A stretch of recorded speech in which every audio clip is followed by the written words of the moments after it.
Hello, friends. It's Katie back with another episode of my vlog. And of course, it's time for another Cinema Club Sunday Roundup. We had an interesting week this week. We kicked it off with a 1995 film called Welcome to the Terrordome. This is directed by a woman named Ngozi Onwurah. I hope I'm pronouncing that right. And we actually found this as part of the Criterion Collection's Afrofuturism series. Afrofuturism is a genre that has always appealed to me, and I saw that they added a bunch of Afrofuturist movies actually last month for Black History Month, and a bunch of the titles on that particular list I've already seen and thoroughly enjoyed, so we thought we would jump in and give another title in the genre a try. This one was pretty interesting. It starts, the opening scene is a kind of flashback to slavery times. There's a scene with a bunch of slaves basically landing at a beach and meeting their new white masters. And the slaves turn around and walk into the ocean and drown themselves rather than be the slaves of these white people. And then once that scene has played through, we flash forward into the future where all the Black people in the world or in the country, I'm assuming England because it is a British film, are all living in a giant ghetto called the Terrordome. And it's like the worst sort of ghetto that you would find in an inner city, but then amped up because this is like a dystopian future vision of this director. The story centers around a family. There's a man named Spike and his sister Angela, and they are living together in an apartment in the Terrordome with their mom and Angela's kids, and it's like an extended family situation.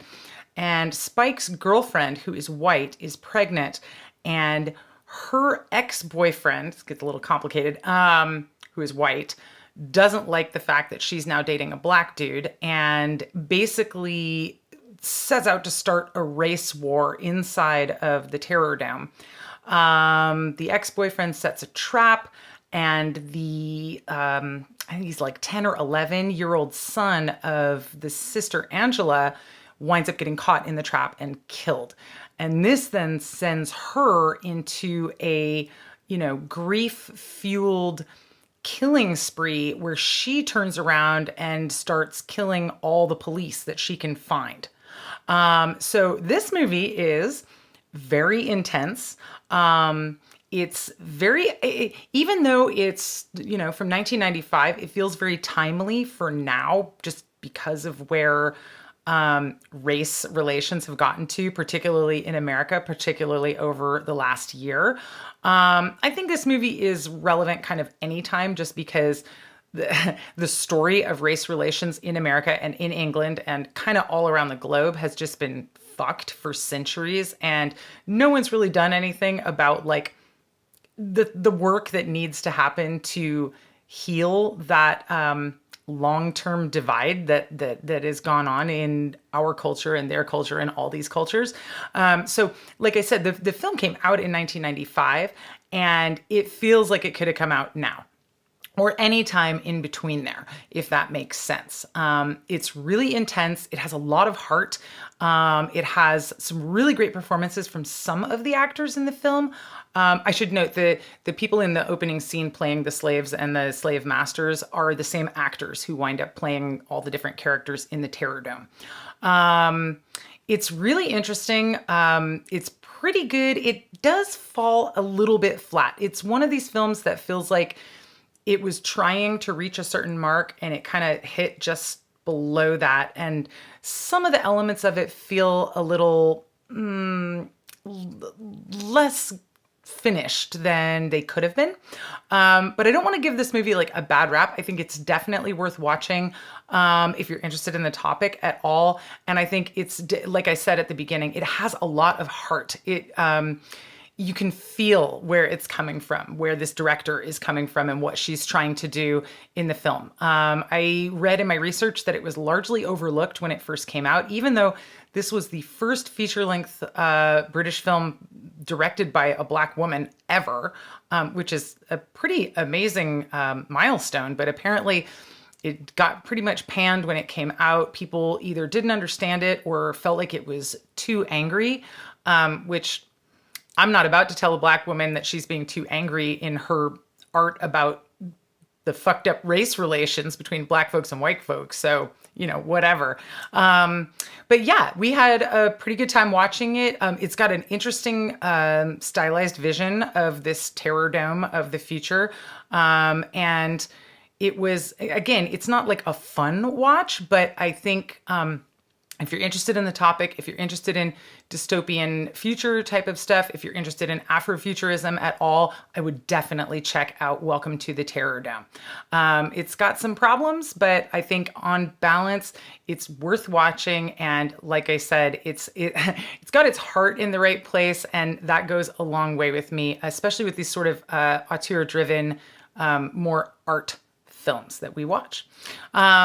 So then the next night, just a total 180 degree, not even remotely close to Welcome to the Terrordome, we finally finished watching the Netflix series Sweet Home. This came out right at the end of last year. It is a Korean apocalyptic horror drama TV series. It's based on a webcomic.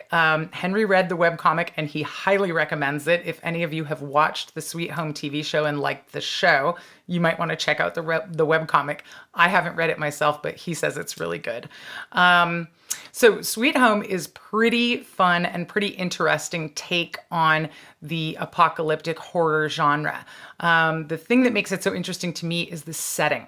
It takes place in a high-rise apartment building called Green Home, which is like 15 or 17 stories tall, maybe. It's a huge building with tons of people living in it. The building is so big, it has its own store. There's a salon inside of it. There's an arcade inside of it. There's a daycare. So it's a giant, giant apartment complex. And the residents wake up one morning and they find that they've been locked in and they can't figure out how to get out of the apartment complex. As they're trying to figure out how to get out of the apartment complex, they quickly realize that outside there's a bunch of monsters walking around. And so now they don't want to get out of the apartment complex anymore. And it becomes a story about how you defend the apartment complex against the monsters outside. And then, lo and behold, the people inside the apartment building are also turning into monsters. So it's kind of like a zombie flick in that way. You have your normal citizens who are maybe in the process of transforming into monsters, but we don't really understand what's going on and what that transformation winds up looking like. They're not actually zombies. They are monsters. And the kind of interesting thing about this movie, or not movie, TV series, excuse me, is it's not zombies. The people are transforming into monsters, but each person transforms into a different type of monster. So all of the monsters look totally different from one another, and they all have different means of attack or ways of tracking down their, would-be human victims within the story. It is pretty gory, but it's not scary. I would say it's more comedy gory along the lines of Army of Darkness. It's pretty fun and interesting. It's jam-packed with a bunch of really great characters. A bunch of interpersonal kind of stories are going along, right beside the main narrative of, oh my God, what do we do about these monsters that are outside or inside that are trying to kill us? I don't want to say too much about the developments that happen in the second half of the story, just because I want to encourage you guys to watch this show and see what happens for yourself. Hopefully my sales pitch here on the setup is enough for you. Like I said, I really, really loved the setting itself. Sean and I have talked a lot over the last 20 years about the idea of what future cities might look like, and this idea that you could have these giant, giant apartment buildings, taken to a more extreme idea than they do in Green Home, sort of the idea of an apartment building that you could live your whole life inside of and never even need to go outside because everything that you need is right there inside the building. So that's always been something that we've been kind of interested in and playing around with the idea of. So to have a horror show set in again, not an apartment building that big, but it's big enough that it is its own little world. And our protagonists don't ever have to leave the building in order to experience lots of different types of environments and types of, dangerous situations and battle scenes and stuff like that.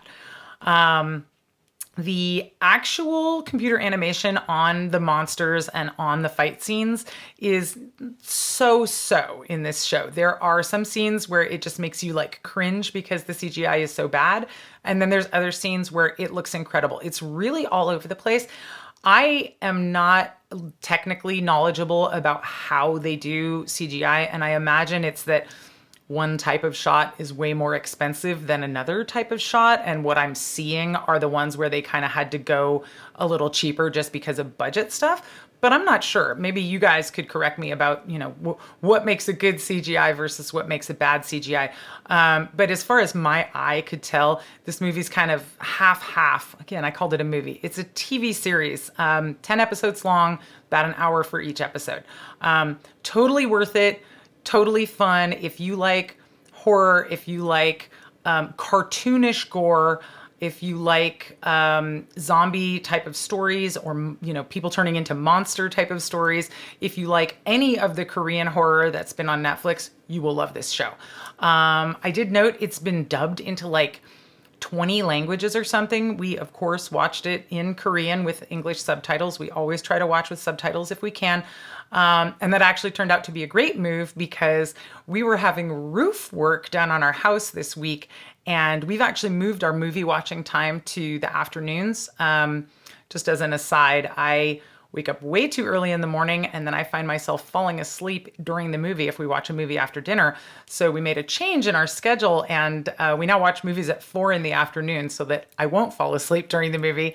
So it's kind of weird to watch a horror movie as a matinee. We put up a big, blackout curtain over our window.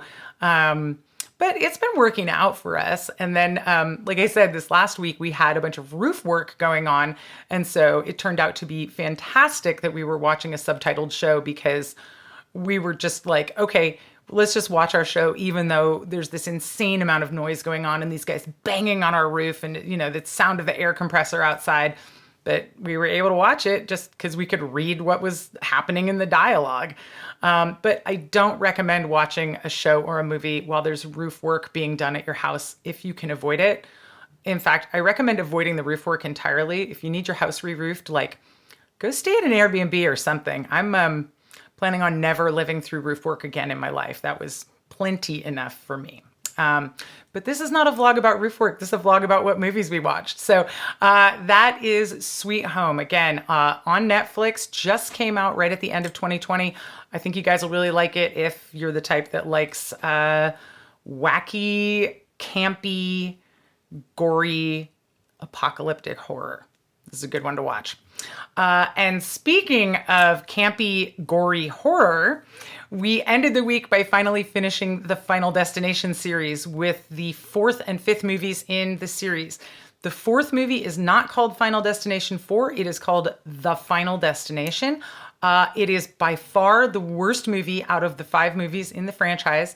It is so bad, I almost don't recommend watching it, except I'm a completist about things. And so there's 5 movies in this franchise, and you can't watch 1 through 3 and then skip to 5. You really have to watch number 4 just so you can have seen all 5 of them. And it is important to watch number 5. So you don't want to just cut it off after 3 and say, okay, I've had enough. You really want to watch the 5th one. So I recommend watching the 4th one, even though it's really, really, really, really bad. It's really garbagey, terrible writing. We've come to expect that from Final Destination movies. But this one is 3D, and it's one of those 3D movies that is just like, whoa, dude, oh my God, I'm just coming right at the screen constantly. Here's another thing coming right at you. And it just gets boring so fast. In combination with the just like too much 3D, it's got really, really bad CGI, like the cheapest that you could buy, I imagine. And this new 4th episode in the series adds in the idea that the main character, after having his premonition at the opening scene big death disaster, which in this film is a like a NASCAR race where it goes horribly wrong. The cars crash, they go flipping end over end, exploding, fly into the stands, kill a bunch of people. The stands start collapsing. Everybody's dying, except for our hero and his buddies, who he's whooshed out of the way in time because he had this premonition. After that happens, he continues to have premonitions and visions throughout the movie, and each of these visions kind of give him clues as to what the next person's horrendous death is going to be. But his visions are done in this over-the-top CGI 3D style where it's just visual garbage. I mean, they're just awful. It's really, really, really bad.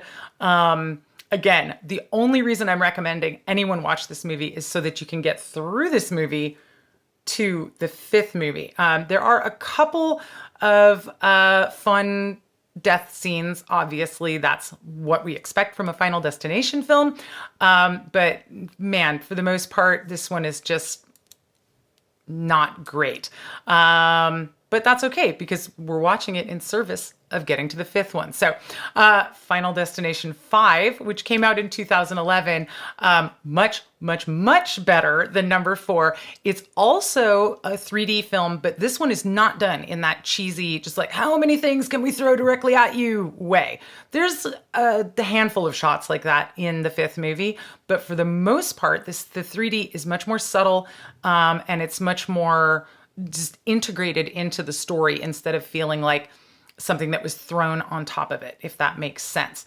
The fifth one has, as the opening big disaster scene, we have a group of young people who are working for a paper company, and they're going on like a corporate team building retreat, and they're riding a chartered bus across a bridge when, the bridge collapses. And of course, as with all of these Final Destination films, the main character has a vision of what's going to happen. He gets his friends off of the bridge in time so they don't wind up dying in the bridge collapse, but then death is stalking them and they are being taken out one at a time over the course of the film by these insane, again, they're like Rube Goldberg devices of death, where one thing happens and then it triggers something else to happen, and that triggers something else to happen, and that triggers something else to happen, and then whoops, horrendous, gory end for someone. Final Destination 5 has my favorite kill scene in the entire franchise, which is at a gymnastics practice. I won't say more than that because, again, I am hoping that you'll watch this movie. Among other really great kill scenes. There's a LASIK eye surgery gone horribly wrong. Ooh, that one got me because I get about eye stuff. So that was very effective. And I'm not going to tell you about the other kill scenes in the movie just because, again, I don't want to say a bunch of spoilers, but I will say the really, really, really fun part of Final Destination 5 for me, besides that gymnastics scene, which I love, is the ending. This movie has a great twisty ending that really just wraps the whole franchise up with a bow perfectly. Totally unexpected and really, really great. So in conclusion, now that we've watched all 5 Final Destination films, I think it's a franchise worth watching, especially if you are into splatter, over-the-top, gory horror. That, I mean, if you're not into that, stay the hell away from all of these movies. But if you like that genre, you will love the Final Destination movies. Again, I think it's worth watching all 5 of them just so that you can kind of have the whole piece there. If you're gonna skip one, it would be number 4, but like I said, I'm a completist. We did talk after having watched all 5, and unanimous decision of the whole family is that ranked from best to worst, it's gonna be 2, then 5, then 1, then 3, and then 4 at the very end in the garbage can. 2 is the clear winner because of the amazing log truck highway pileup crash scene at the beginning. The first 10 minutes of Final Destination 2 is some of the best filmmaking in terms of like action horror filmmaking I've ever seen. It's pretty great. And some of the later kills in that movie are pretty great.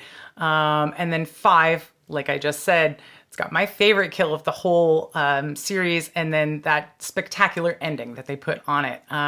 So I hope that you guys will check out the Final Destination movies if you're into that genre. Again, if not, stay away from these. I was talking to my mom on the phone earlier and she was like, do you have movies to recommend for me this week? And I was like, nope, because we watched Sweet Home and Final Destination and you don't want to watch any of that.